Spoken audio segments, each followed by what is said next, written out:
Senhor nosso Deus, nós te agradecemos por essa manhã. Eu peço a tua bênção sobre a tua filha, para que ela seja um instrumento nas tuas mãos, para que ela possa dizer a tua palavra, aquilo que o Senhor quer falar ao nosso coração, que ela possa ouvir, como já tem ouvido, e transmitir para nós tudo o que precisamos ouvir. Em nome de Jesus. Amém. Graça e paz, igreja. Bom dia. Tudo bem com vocês? Todos acordados, mais ou menos. Amém ou não amém? Acordados? Glória a Deus. Nessa manhã eu fui desafiada a falar sobre intimidade com Deus, né? E o personagem que vamos estar falando é sobre Abraão. Abraão, amigo de Deus. Então, como pensar, né, nessa figura tão emblemática que nos orienta em Gênesis sobre uma história de vida de peregrinação, de obediência, de sacrifício, de espera. É sobre ele que nós vamos falar hoje. E ele foi um homem reconhecido, amigo de Deus. Eu creio que cada um de nós também quer que sejamos conhecidos de Deus, mas muito mais que conhecidos. Que sejamos reconhecidos no céu como amigo do Senhor. Você deseja isso no seu coração? Eu desejo, né? E então vamos pensar e compreender como foi a história de Abraão. Como ele chegou nessa declaração de fé de que ele foi reconhecido nas Escrituras como amigo de Deus. Em Tiago 2:23 diz assim: cumpriu-se assim as Escrituras que diz, Abraão creu em Deus, e isso lhe foi creditado como justiça. Então, quando a gente começa a pensar, quem foi Abraão, né? Um homem ao qual obedeceu ao Senhor nas pequenas coisas, mas que coisas grandiosas que ele teve que obedecer também. Como assim, ele escuta Deus falar, sai da tua terra, do meio da tua parentela, e vai para a terra que eu vou te mostrar. Né? E lá, depois, uma promessa de uma grande nação. E eu fico pensando, será que hoje eu e você temos essa ousadia? Sai da tua terra, sai da tua parentela, e vai para onde eu vou te mostrar? Em meio ao século 21, como é que está o nosso coração nesse tal de obediência? Vai e faz para o Senhor? Como é isso nos dias de hoje, né? A gente tem que ter segurança, tem que ter, pensando no campo missionário, tem que ter tudo apadrinhado, tem que fazer todo um protocolo. Mas muitas vezes o sair é nas pequenas coisas, né? Vai e me obedeça. Vai à minha casa. Vai e faça tal coisa para mim. Ou começar a entender se hoje nós estamos conseguindo ouvir a voz de Deus. E é desafiador pararmos tudo. Acho que o nosso maior desafio no século 21 é pararmos o que estamos fazendo. Pararmos tudo. Conseguir desacelerar a mente, desacelerar o coração, as preocupações, as inquietações, para simplesmente ouvir a voz de Deus. Tirar tempo, parar tudo dos afazeres, daquilo que nós estamos vendo, daquilo que nós estamos discutindo, daquilo que nós estamos desenvolvendo como pessoa, dos afazeres da casa, dos afazeres dos filhos e de tantas coisas, para simplesmente se relacionar com Deus. Eu não sei qual é o desafio que você tem essa manhã, ou que tem tido durante a sua vida, mas nessa manhã eu queria orar com você, antes da gente entrar nos textos e nos contextos da vida de Abraão, mas que você peça nessa manhã, Senhor, que eu consiga ser achado, que eu consiga abrir meu coração para este relacionamento íntimo que o Senhor deseja ter comigo. Querido Deus, amado Pai, Tu és soberano sobre a nossa vida, Tu és soberano sobre este lugar. Que venha o Teu querer, que seja feita a Tua vontade, Pai. Que a Tua palavra traga luz sobre tudo aquilo que o Senhor quer ministrar ao Teu povo. Pai, visita os corações que estão aqui quebrantados e contritos. Visita, Senhor Deus, aqueles que estão desesperançados. Visita aqueles, Senhor Deus, que estão perdidos em seus próprios pensamentos. Visita cada um de nós, Senhor Deus, e molda em nós aquilo que o Senhor quer forjar. Aproxima-nos, Senhor, de Ti. Aproxima-nos, Senhor, da Tua direção, do Teu caminho, da Tua verdade, da Tua vida sobre o Teu povo. Em nome de Jesus. Amém. Eu gostaria que os irmãos abrissem as Bíblias, ou celulares, ou acompanhassem com o telão, o texto de Hebreus 11. Vou aqui abrir a minha Bíblia. Que descreve a fé de Abraão. Como Abraão foi descrito no Novo Testamento, né, como um herói da fé. Como ele é lembrado dos seus feitos, como ele é reconhecido, qual foi o legado que ele deixou. Em Gênesis conta a sua história, ali discriminado. Mas no Novo Testamento diz como a fé que ele persistiu, na sua obediência, no querer servir ao Senhor, no querer caminhar com Deus. Seja o desafio que fosse, pela intimidade que ele tinha com Deus, por ouvir a voz de Deus, ele ia. E foi-lhe acreditado como um homem de fé. No versículo de Hebreus 11, do verso 8 ao 12. Pela fé, Abraão, quando chamado, obedeceu. Dirigiu-se a um lugar que mais tarde recorreria como herança. Embora não soubesse para onde estava indo, pela fé, peregrinou em terra estranhas, viveu em tendas, bem como Isaque e Jacó, co-herdeiros da mesma promessa, pois ele esperava a cidade que tem alicerces, cujo o arquiteto e edificador é Deus. Pela fé, Abraão é também a própria Sara, apesar de estéril e avançada em idade, recebeu poder para gerar um filho, porque considerou fiel aquele que havia feito a promessa. Assim, aquele homem já sem vitalidade, originou-se descendente tão numerosa como as estrelas do céu, e tão incontáveis como a areia da praia do mar. Eu fico imaginando quanto tempo, como essa espera de Abraão foi intensa, como a obediência de Abraão durante todos aqueles anos em crer, que a promessa que ele, desde o dia que ele falou, sai da tua terra, né, que eu vou te abençoar, te darei terras por nações, eu vou ser aquele que vou estar com você. Ele saiu e começou a andar em tenda. E não foi um mês, não foi 2, foram muitos anos. E nessa peregrinação ele dependia apenas de uma pessoa, do Senhor. Toda a vida dele estava baseada na direção que Deus dava para ele, passo a passo. E em meio a tantos desafios, né, Sara se colocou Agar no meio da história. Teve Ismael que ele teve que administrar. Pela difícil espera. Será mesmo que Deus vai cumprir essa promessa? Eu sou estéril, então toma minha esposa, a minha empregada Agar. E aí teve Ismael. E teve conflitos. Mas a nossa vida também é assim. Muitas vezes nós colocamos Agar na nossa história. Nos anseios da espera, daquilo que Deus vai fazer na nossa vida, a gente coloca algumas situações. Não, deixa eu resolver no lugar de Deus. Já que Deus está demorando a fazer, eu vou fazer então. Né? Já que Deus não está respondendo, eu vou fazer. O que precisa ser feito? E não é sobre isso. A misericórdia do Senhor se estendeu sobre Ismael e também abençoou esse povo. Mas não era o projeto primário do Senhor. E muitas vezes na nossa vida acontecem situações a qual o Senhor tem que endireitar as veredas. Mas isso não fez com que Abraão perdesse a sua fé ou perdesse a promessa. Foram muitas tempestades que aconteceram na história de Abraão. Mas havia uma coisa muito nítida, a obediência. Aquilo que deixava claro era a fé, porque acontece, ele cria que aquilo que Deus estava falando para ele era verdade. E ele exercitava a sua fé na obediência.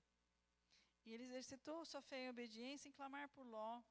Deus, se tiver apenas 100, o Senhor não destrói? Não destrua. Se tiver 50, se tiver 30, se tiver 10. E assim ele clamava pelo seu sobrinho em meio à adversidade. E o Senhor teve misericórdia da família de Ló. Então, todo o tempo, Abraão estava em comunhão com o Senhor, estava em contato com o Senhor. E esse é o nosso desafio de hoje. Nós estamos em contato com Deus, nós colocamos os nossos planos e projetos diante do Senhor.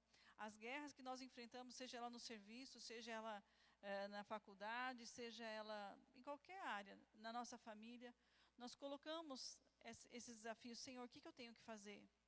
Qual é o teu plano sobre a minha vida?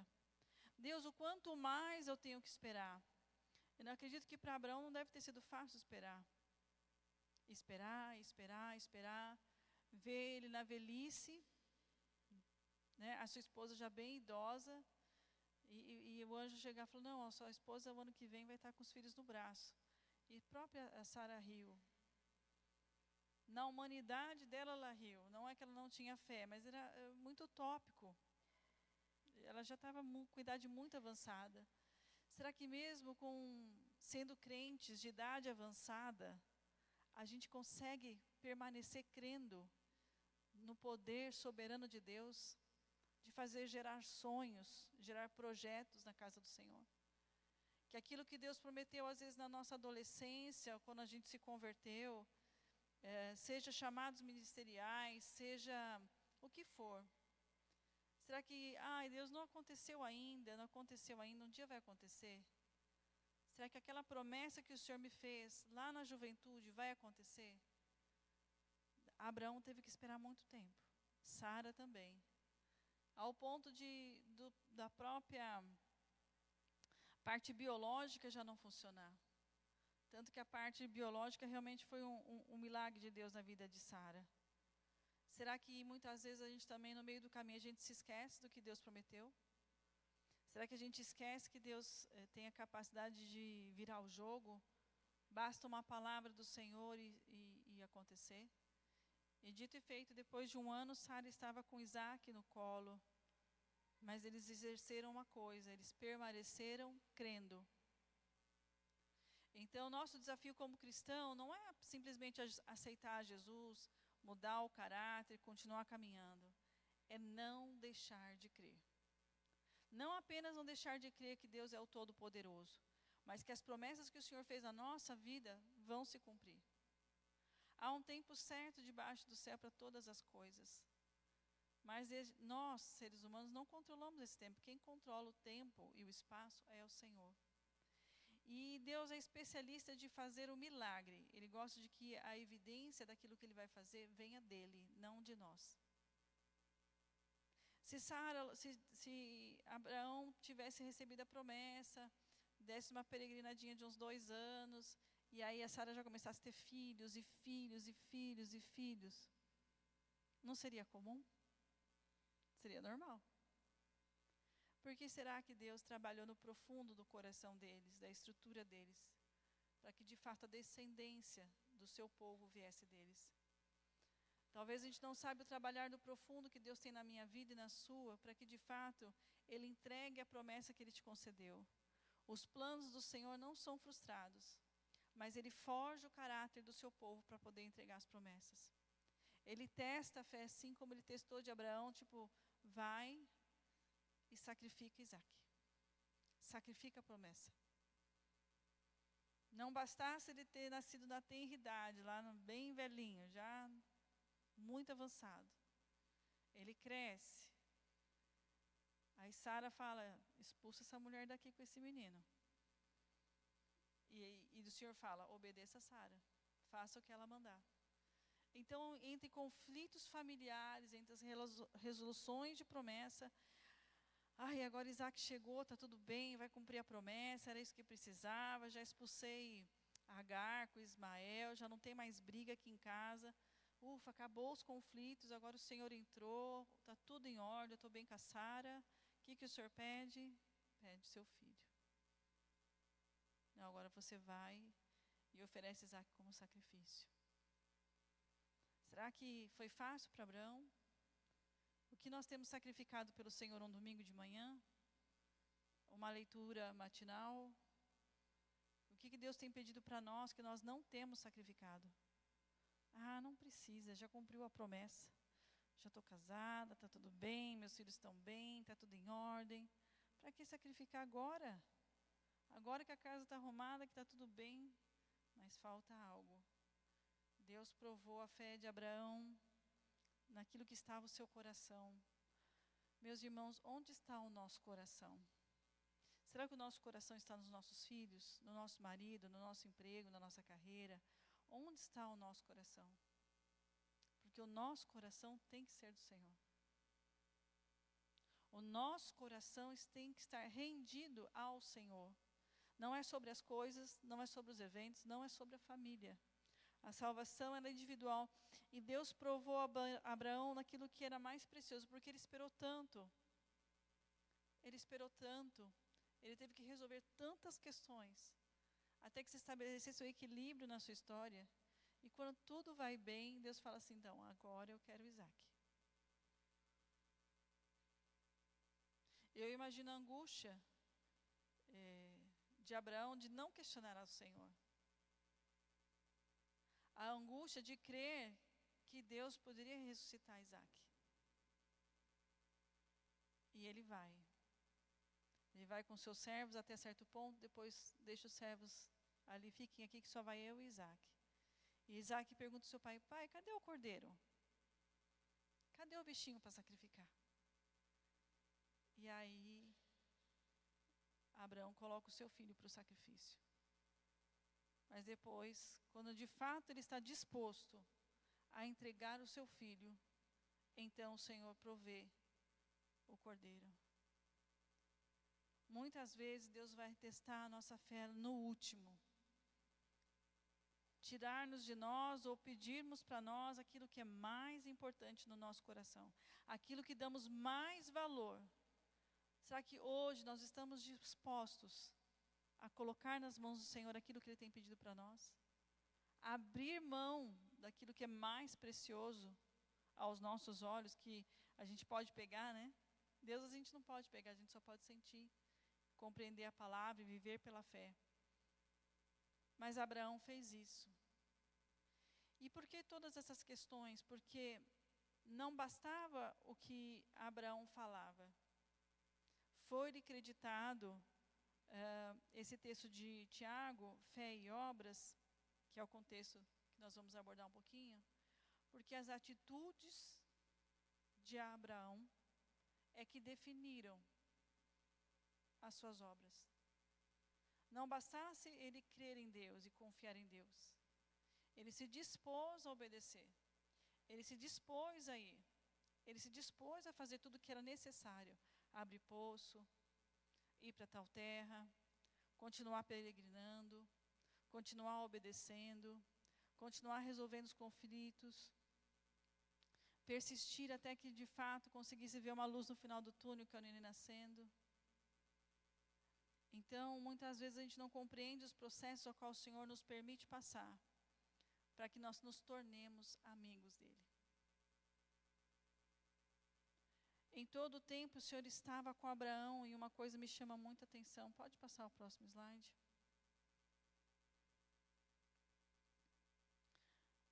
Abraão caminha pela direção de Deus. Abraão não caminha na sua vida, na sua história, pelos seus achismos. Abraão não caminha na trajetória da peregrinação sobre o que ele quer. Ele não fala a Deus, olha, agora eu não quero isso não, agora eu quero tal coisa, pode ser? Abraão não barganha com Deus. Abraão simplesmente obedece. Esse é o nosso desafio de hoje, ouvir a voz de Deus e obedecer. Ler a palavra de Deus e trazer para a nossa vida, para o nosso comportamento, o viver em Deus. O viver nessa dependência de caminhar com Ele, não porque a gente quer, não pelo ministério que eu quero, não por aquilo que eu quero fazer na igreja, ou porque aquilo que eu acho que é gostoso, mas por aquilo que Deus confia nas nossas mãos. O que Deus tem confiado nas nossas mãos? Deus tem confiado nas nossas mãos, nossa família em primeiro lugar. Deus tem confiado dons e talentos onde quer que você passe. Aquilo que você fala, aquilo que você diz é um talento, é onde você expressa a glória de Deus, onde você manifesta a sua fé no seu comportamento. O que nós temos feito com a nossa vida, com o nosso chamado? O chamado de Abraão foi específico. Ele foi aquele que foi destinado a toda a descendência do Senhor. Mas foi pago um preço de obediência. Nos dias de hoje, eu escuto muito assim, hoje eu não quero, eu acho que eu não estou apta, não é o meu momento agora eu me aposentei do ministério, eu não preciso mais fazer porque eu já fiz muito. E Abraão começou com 75 anos a peregrinação dele. Então, vejamos que o Senhor não é um Deus que fala assim, ó, depois que você se aposentou, você também pode se aposentar da fé. Não. Enquanto tiver fôlego de vida, enquanto tiver vida, o Senhor requer de nós a obediência, a presença, a estar com Ele. E pode passar o próximo slide? E eu coloquei esse texto de Provérbios 3, de 5 a 6, que diz assim: confia no Senhor com todo o teu coração, e não se apoie em seu próprio entendimento. Em todos os seus caminhos reconheça-o, e Ele endireitará as tuas veredas. Eu, lendo esse texto, eu falei assim, isso é a transcrição da vida de Abraão. Se a gente fosse pensar qual foi a receita que Abraão fez para ser reconhecido como amigo de Deus. O que ele fez, como é que ele caminhou, o que ele usou de referência, de padrão. Porque lá não tinha igreja, não tinha estudo bíblico. Era ele, Deus e Deus e ele. E quando eu li esse texto, assim, se eu colocasse assim, Abraão confiou no Senhor com todo o coração. E não se apoiou no entendimento dele. Quantos de nós nos apoiamos naquilo que já conhecemos, no que somos capazes, nas nossas faculdades, nos apoiamos no dinheiro, nos apoiamos na família, nos apoiamos em sermos aceitos socialmente, mas não nos apoiamos na palavra de Deus e não nos apoiamos pedindo a direção de Deus sobre aquilo que nós vamos fazer. Nós muitas vezes tomamos a frente de Deus. Tomamos a frente daquilo que é necessário ser feito, como Sara fez com Agar. Mas nós não pedimos, Senhor, quais são os caminhos? Eu preciso reconhecer o teu caminho. Jesus é o caminho, a verdade e a vida. Se no nosso caminho, por onde nós passamos, não tem Jesus, esse caminho não é do Senhor. Se algo aperta o teu coração, aquilo que você vai fazer, se não há paz no seu coração, se aquilo está te entristecendo de alguma forma, clame ao Senhor. Senhor, isso aqui está no meu coração, o que o Senhor tem para a minha vida. Isso aqui está estranho, esse caminho está estranho, essa fala está estranha, isso aqui parece um golpe, isso aqui parece vaidade, Senhor, isso aqui parece meu orgulho. Isso aqui é o Senhor ou sou eu? Qual é o caminho que o Senhor tem para a minha vida? E eu creio que Abraão, nos momentos mais difíceis, ele falou assim, Deus, eu preciso saber qual é o caminho. Para onde eu vou levar todo esse rebanho, para onde eu vou levar todas essas tendas agora? Aqui acabou a água, eu preciso de outro lugar. Meu gado cresceu, eu preciso de outro lugar para pastar. Aqui já acabou tudo. Num tempo de peregrinação, a dependência de Abraão vinha de Deus. Não tinha internet, não tinha IA, não tinha Google, não tinha nada a não ser o Senhor. Talvez o exemplo de Abraão é que a nossa vida tem que ser totalmente direcionada por Deus.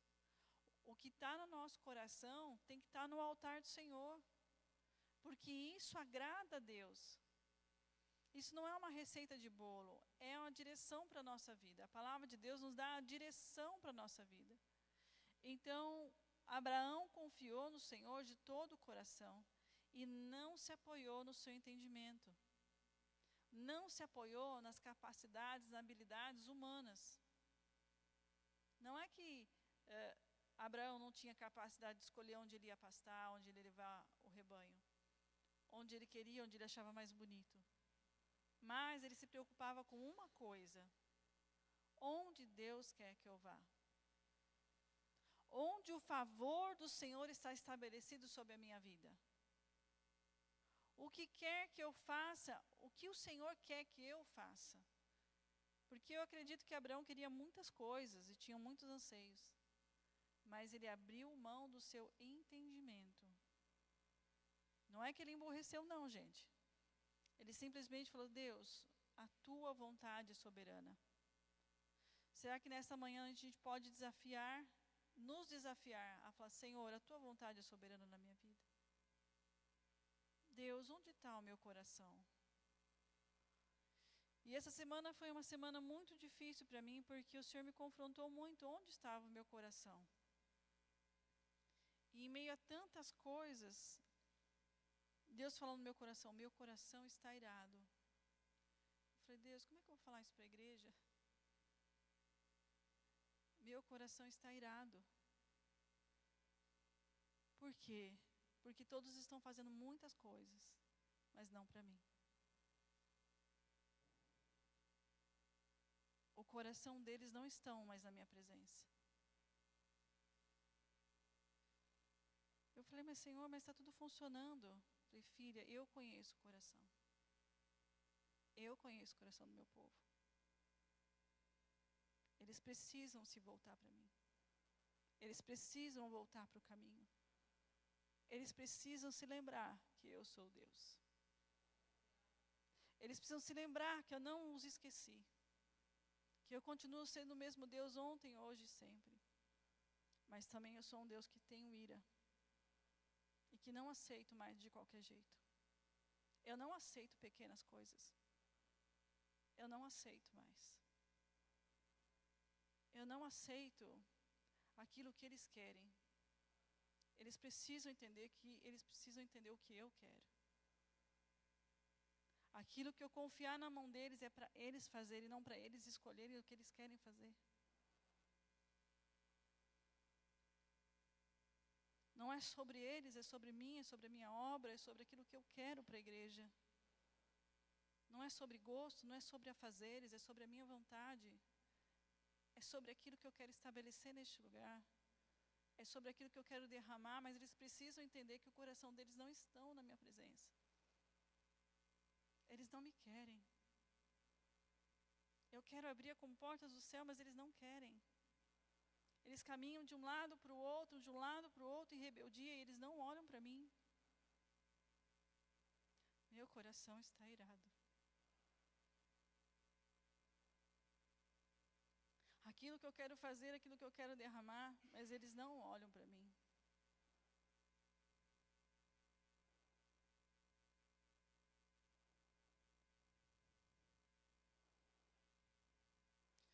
Pode passar o próximo. A vida de Abraão era direcionada por Deus. Suas obras eram por obediência. E a cada experiência aumentava a sua fé. Muitas vezes a gente fala assim: você tendo fé em Deus, você consegue.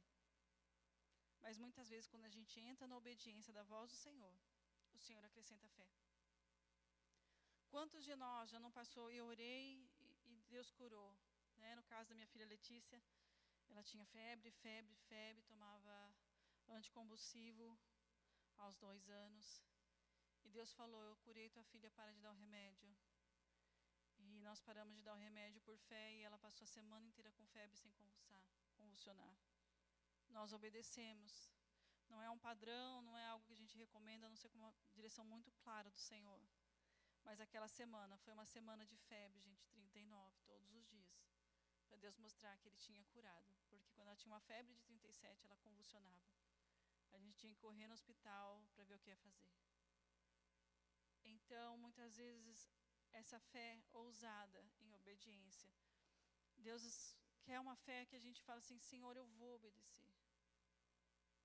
E é nas grandes coisas, é nas coisas que a gente mais ama, é nas coisas que a gente tem que abrir mão, a gente tem que abrir mão do nosso tempo, de estar na presença de Deus, de estar junto com Ele, para que Ele possa curar a nossa alma no profundo, curar a nossa existência, porque nós estamos longe dEle. Nós estamos tão longe, tão perdidos, e Ele quer dizer assim: como eu posso aumentar a sua fé se você não obedece, se você não vê meus feitos, se você não vê minha cura, se você não vê a plenitude de vida? Você fica com migalhas, mendigando o pão, vivendo de farelo, achando que isso é muito, achando que eu sou só isso, achando que eu não manifesto mais a minha presença, o meu querer, a minha vontade, o meu milagre, a minha multiplicação de pães e peixes, seja eles de recursos, seja de fé. seja de resgate de almas, mas não assim eu falo de uma transformação genuína do começo, do meio e do fim. Sabe quando você fala, eu não reconheço mais essa pessoa foi transformada, porque Jesus está na vida dela. Essa transformação ainda permanece, ela é contínua, mas talvez falta essa transformação em nós, de nos lembrarmos que Ele é o mesmo ontem, hoje e sempre. Ontem, hoje e sempre. Não são sobre coisas, não são sobre eventos, não é sobre atividade na igreja, é sobre nós com Ele. Nosso coração rendido diante dEle, quando a gente sai aqui da igreja, quando ninguém está nos vendo, no escuro do nosso quarto, Ele quer se revelar no profundo, Ele quer ser aquele Deus presente na hora da angústia. Mas o que acontece? A gente fica vidrado, rolando, stalkeando, procurando um alento, e o nosso alento simplesmente diz assim, Senhor, socorre-me. Mas dói demais olhar para o Senhor, porque talvez o Senhor vai pedir o nosso Isaac. Abre mão do emprego. Eu vou te abrir outra porta. Não é esse lugar que eu tenho para você. Não é essa carreira que eu tenho para você. Isso é muito desafiador nos dias de hoje. A nossa confiança muitas vezes está no dinheiro e não está no Senhor.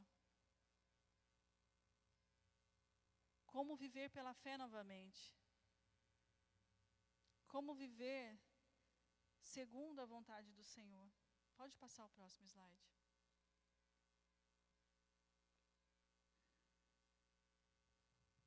A fé e as obras de Abraão só foi possível por esse coração rendido. Dele abrir mão daquilo que era vontade no mais íntimo do coração dele, para estar na presença de Deus. Pode passar o próximo. Vamos abrir um texto de Tiago que fala sobre fé e obras.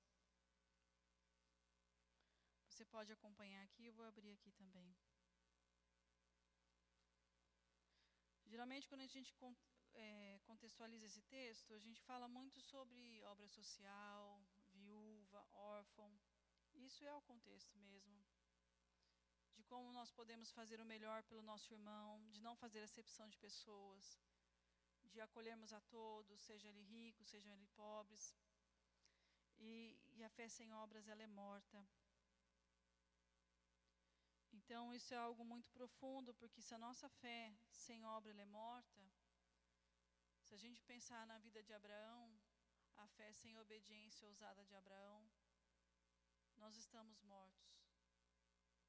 Se nós não estamos dispostos a pagar o preço de estarmos em comunhão com o Senhor, eu posso ter fé. Eu tenho fé, eu creio em Deus, né? Eu vou à igreja, né? Deus existe, Deus me ama, eu sou filho de Deus, Jesus morreu por mim. Mas Deus espera um pouco mais. Deus espera atitudes de ousadia, de um posicionamento de obediência, em que as minhas atitudes, a minha vida direcionada por Deus, com a direção de Deus, em comunhão com o Senhor, eu vou obedecer. Então, se eu tiver que tirar o celular do meu filho, porque eu vejo que ele está se perdendo, eu vou tirar. Mas eu vou tirar. Se o Espírito Santo de Deus falar assim, tira isso da sua vida, tira o celular da sua vida, tira essas conversas da sua vida, tira essa vestimenta, não cabe mais para você. Não cabe mais para você andar só de preto. Não cabe mais para você ficar sozinho, com a casa vazia, confortável, sem ter que lavar a louça. Começa a receber as pessoas na sua casa. Começa a trazer os seus parentes para perto. Começa a fazer algo diferente. Começa a ser anfitriã novamente. Hoje é desafiador, ninguém quer receber ninguém em casa não, gente. Ninguém quer sair da sua rotina. Ninguém quer fazer nada de diferente para o Senhor. Mas se Deus te pedir, irmãos, faça. Faça. Faça porque você não sabe como Deus quer usar a sua vida. Faça, porque você não sabe o dia, a hora que o Senhor vai usar a sua vida como bênção. E aí as coisas vão mudar. Deus começa com cada um à medida que cada um consegue. Ao ponto da profundidade do relacionamento de Deus com Abraão, de Deus pedir o seu filho. Abraão caminhava com Deus ao ponto de Deus ter essa intimidade de saber que ele iria cumprir. De que ele sabia que tudo aquilo que ele falava, ele cumpria. Então vamos nos apegar aqui ao texto de Tiago 2, de 18 a 24, que diz assim: Mas alguém dirá, você tem fé, eu tenho obras. Mostre a sua fé sem obras, e eu lhe mostrarei as minhas obras. Você crê que existe um só Deus? Muito bem. Até mesmo os demônios creem e tremem. Insensato. Quer certificar-se de que a fé sem obras é inútil. Não foi Abraão, nosso antepassado, justificado pelas obras, quando ofereceu seu filho Isaque sobre o altar? Você pode ver que tanto a fé como as obras estavam atuando juntas. E a fé foi aperfeiçoada pelas obras. Cumpriu-se assim as escrituras que diz: Abraão creu em Deus, e isso lhe foi acreditado como justiça, e ele foi chamado amigo de Deus. Vejam que uma pessoa é justificada por obras e não apenas por fé. Qualquer um pode crer em Deus, até os demônios creem e tremem. Mas o que eu faço com a minha fé, quando eu entro na obediência, quando eu faço atos de obediência ao Senhor, seja na casa de Deus, seja na minha casa, seja na minha vida, então isso é me acreditado por obras. Não apenas as obras sociais, que são uma bênção, e o Senhor fala para cuidar das viúvas e dos órfãos e dos necessitados, e isso alegra o coração de Deus. Mas uma vida entregue de obediência àquilo que Deus pede. O que será que está no nosso coração que nos afasta de Deus, que coloca o Senhor em segundo plano? Se eu coloco Deus em segundo plano, já está em conflito com o primeiro mandamento. Amarás o Senhor teu Deus acima de todas as coisas. Acima de todas as coisas é acima do seu marido, acima da sua carreira, acima da sua família, acima dos seus filhos, acima do dinheiro, acima da doença. Porque às vezes ai meu Deus, eu estou doente, eu estou aqui sendo cuidado. Isso é importante para mim, porque assim eu existo doente, mas eu existo. Acontece isso, gente. O que tem colocado a minha vida? O que eu tenho feito com a minha vida que Deus não tem sido o primeiro? E isso é desafiador, porque a gente tem que olhar para dentro. Olhar para tudo aquilo que tem sido mais importante do que Deus. Às vezes Deus é só um texto e um contexto. Uma mensagem bonita de domingo. Uma mensagem de esperança. Não, Deus é real. Deus é real. Deus é aquele que governa todas as coisas. E aquilo que Ele precisa, Ele provê antes mesmo que a gente saiba que precisa. Hoje, nessa manhã, eu estava ministrando sobre oração, explicando o Pai Nosso. E sobrou bastante tempo da aula, então eu coloquei um desenho chamado Panchinelo, do Max Lucado, que diz que você é especial. E ele trata exatamente daquilo que precisamos, antes mesmo que a gente saiba. Então, o nome do personagem é Panchinelo, ele tinha uma casa, mas o importante para ele, era o que estava na moda, caixas e bolas. E todo mundo tinha caixas e bolas, e ele queria ser aceito, ele queria estar em evidência, ele queria ser reconhecido socialmente. Então ele começa a comprar caixas e bolas, né? Mas tem um detalhe, no começo do desenho, ele serve ao Criador. E o Criador vai dando várias peças, ele não sabe o que ele está construindo. Ele vai construindo, ele com os amigos. Ninguém sabe aquilo que o Criador, né, no caso Eli, estava construindo ali. Mas eles estavam o quê? Em obediência. Não, é para levar essa peça? Vamos levar. Onde que é para eu colocar? Coloca aqui, coloca ali. Mas, no meio do caminho da história, o Punchinello quer caixas e bolas. O importante é ter caixas e bolas, ele vende tudo, ele faz tudo. E ele consegue o máximo de caixas e bolas. Talvez na nossa vida a gente consiga um bom emprego, carro, a casa. A gente fica muito bem sucedido, né? E aí a gente consegue todos os nossos sonhos. Mas o que acontece? Depois ele perde tudo. Ele fica infeliz, ele fica perdido. Ele fica sem a casa, ele fica com aquelas caixas e bolas. Aí o cachorro ataca ele é machucado, ele cai dessas caixas e bolas, que ele faz uma torre, né? E aí o Criador vai lá e resgata ele novamente. O Criador resgata ele, conserta a perninha dele, que ele é de madeira, né? E ele entrega a última peça do propósito que ele tinha feito com ele. Olha, essa aqui é a última peça do projeto que vocês estão fazendo. Só que agora ele não tinha mais casa, ele não tinha mais nada, ele só tinha Deus. E aí, no caso, que é o Criador, lá ele vai dar a última peça, que é o coração. E quando ele encaixa o coraçãozinho de madeira, ele vira a chave. E na verdade, o que era? Uma casa nova. Tudo novo. Muito melhor do que ele tinha.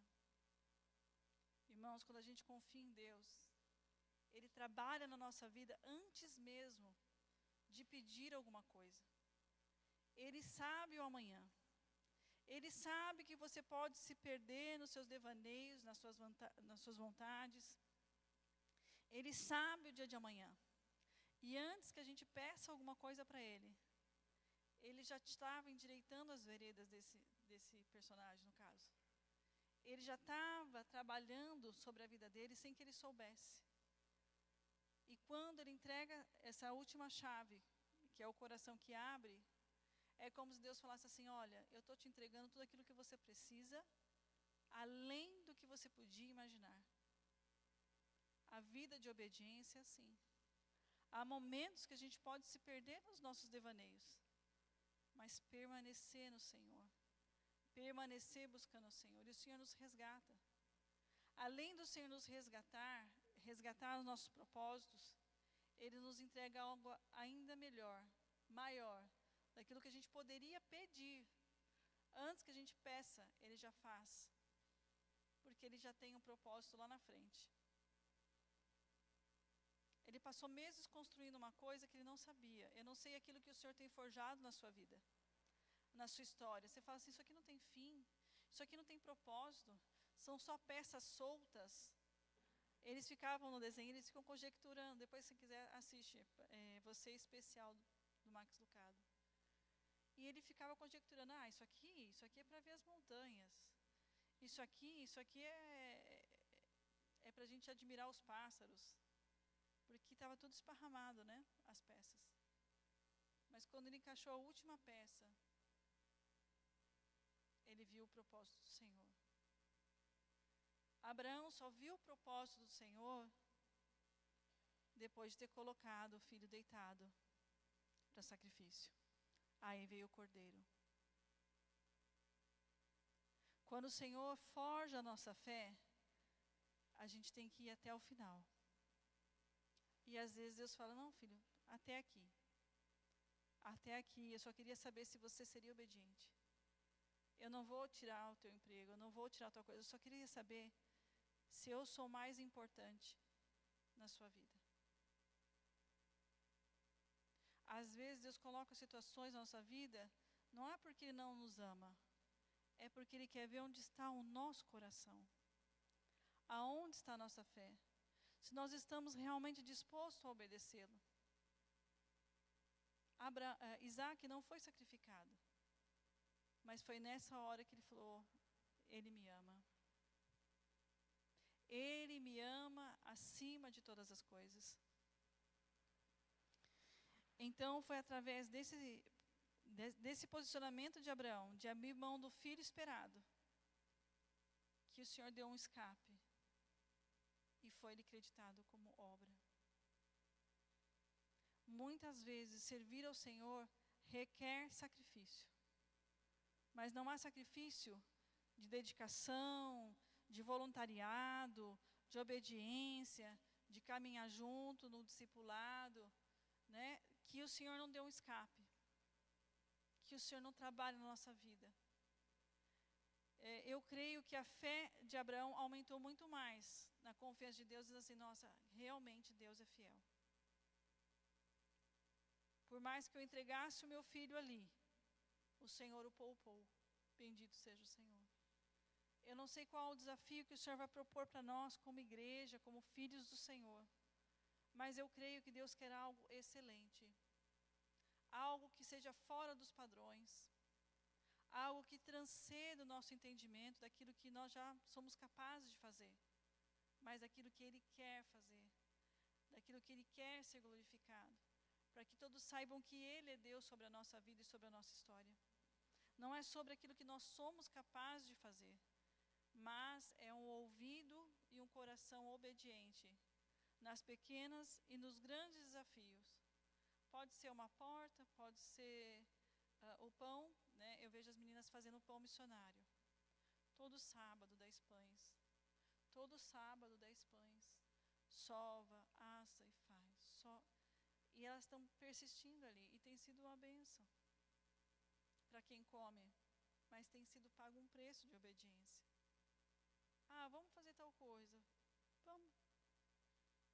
Nada é por acaso. Nada é apenas uma ação.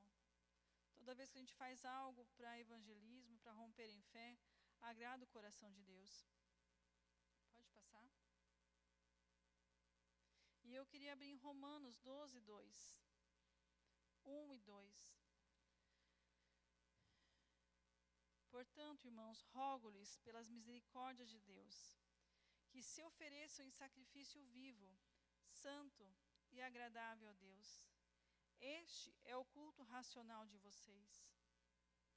Não se amoldem ao padrão deste mundo, mas transformem-se pela renovação da sua mente, para que sejam capazes de experimentar a boa, agradável e perfeita vontade de Deus.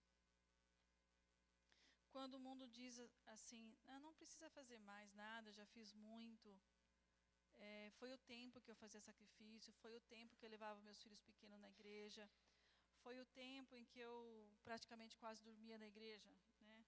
Ou minha casa ficava lotada para evangelizar. Era muito sacrificante. Mas a gente esquece dos feitos gloriosos, das almas salvas, do tempo de louvor e adoração que a gente tinha nas casas. A gente se esquece do que o Senhor já fez, mais que o sacrifício. Aquilo que o Senhor resgatou, aquilo que o Senhor fez, aquilo que o Senhor entrou. Muitas vezes a gente reclama da exaustão do passado, mas hoje a gente não colhe os frutos que nós colhemos. Irmãos, é necessário despertar para o novo do Senhor. Portanto, irmãos, eu rogo-lhes pelas misericórdias de Deus, que ofereçam em sacrifício vivo, santo e agradável a Deus. Este é o culto racional. O que eu não tenho sacrificado, o que eu não tenho vivido, o que eu não tenho oferecido, o Senhor tem cobrado de nós essa manhã, para que haja um despertamento de obediência, um despertamento do querer obedecer ao Senhor no profundo. É um sacrifício. Não é tipo assim, o que eu quero fazer, mas o que o Senhor quer que eu faça. É o momento de que as nossas escolhas vão ficar em segundo plano. As nossas escolhas, o nosso querer, vai ficar em segundo plano. Para que em primeiro plano, assim como nós devemos amar a Deus acima de todas as coisas, se torne o primeiro. É isso que o Senhor pede nessa manhã, que Ele seja o primeiro. Ele seja o primeiro, de viver com Ele, para a glória dEle. Para que se cumpra em nós a boa, perfeita e agradável vontade dele, não a nossa. Esse é o nosso desafio, de nós nos rendermos ao Senhor, pedindo misericórdia sobre aquilo que muitas vezes nós temos feito a nossa vontade, aquilo que eu quero, aquilo que eu acho que é possível para mim. Não quero mais me dispor, não quero mais tantas coisas, mas nós não estamos perguntando o que o Senhor quer. O que o Senhor quer da igreja? O que o Senhor quer da minha vida?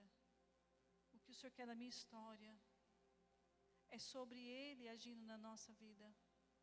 É sobre a misericórdia dEle sobre a nossa vida. É no momento do sacrifício, enquanto Ele viu o socorro. Eu não sei aquilo que o Senhor tem pedido na sua vida, que parece ter um sacrifício muito grande. Mas eu falo, Senhor, mas isso é muito grande, isso é muito pesado. Deus, o Senhor quer isso mesmo? Ah, Deus, o Senhor quer isso mesmo? O Senhor está pedindo isso para mim? O Senhor tem coragem de pedir isso para mim? Isso, Deus. Eu esperei tanto, eu fiz tanto, eu estou tantos anos, Senhor Deus, esperando essa bênção. Agora o Senhor pede para mim abrir mão. O Senhor pede para mim mão do meu conforto, da minha vaidade, do meu orgulho, daquilo que eu não suporto mais. Sim. E eu vou providenciar o escape. Eu vou providenciar o cordeiro. Mas vou testar o seu coração. Será que nós estamos prontos a sermos testados pelo Senhor no mais profundo da nossa alma? Eu não sei o que Deus tem pedido para você, eu sei apenas o que Ele tem pedido para mim. E esse é o momento de obediência, de dizer aquilo que o Senhor quer. Mesmo que eu falo, Senhor, não é adequado, não é sobre o que eu quero, não é sobre o que você quer. É sobre o que eu tenho para derramar na minha casa. É sobre os meus propósitos. É sobre a minha correção. É sobre o meu resgate que eu quero fazer com o meu povo. Então, amém, Senhor. Vamos nos colocar de pé. Eu não sei qual é a angústia do seu coração. Eu não sei o que o Espírito Santo de Deus está falando com você. Eu só sei aquilo que o Senhor está tratando na minha vida. Eu só sei as coisas grandes que o Senhor quer liberar sobre este lugar. Eu só sei que Deus tem pressa. Eu só sei que Deus ama vocês. Eu só sei que Deus quer chegar no profundo da alma de vocês e se revelar como um Pai amoroso, que resgata, que transforma, que dá tudo aquilo que você não imagina que Ele já está fazendo. Às vezes você não tem entendimento daquilo que Ele já está fazendo. Você não consegue ver aquilo que Ele está forjando, você não consegue ver aquilo que Ele está construindo nos processos, nos propósitos, mas Ele está fazendo aquilo que você precisa. Nada sai do controle do Senhor, nada sai dos olhos do Senhor, nada se perde. Deus é onipresente, onipotente, onisciente, o céu não está em crise. Nós precisamos nos voltar ao Senhor de uma forma profunda, porque não dá mais para viver do jeito que nós estamos vivendo, no raso. Querido Deus, amado Pai, eu peço a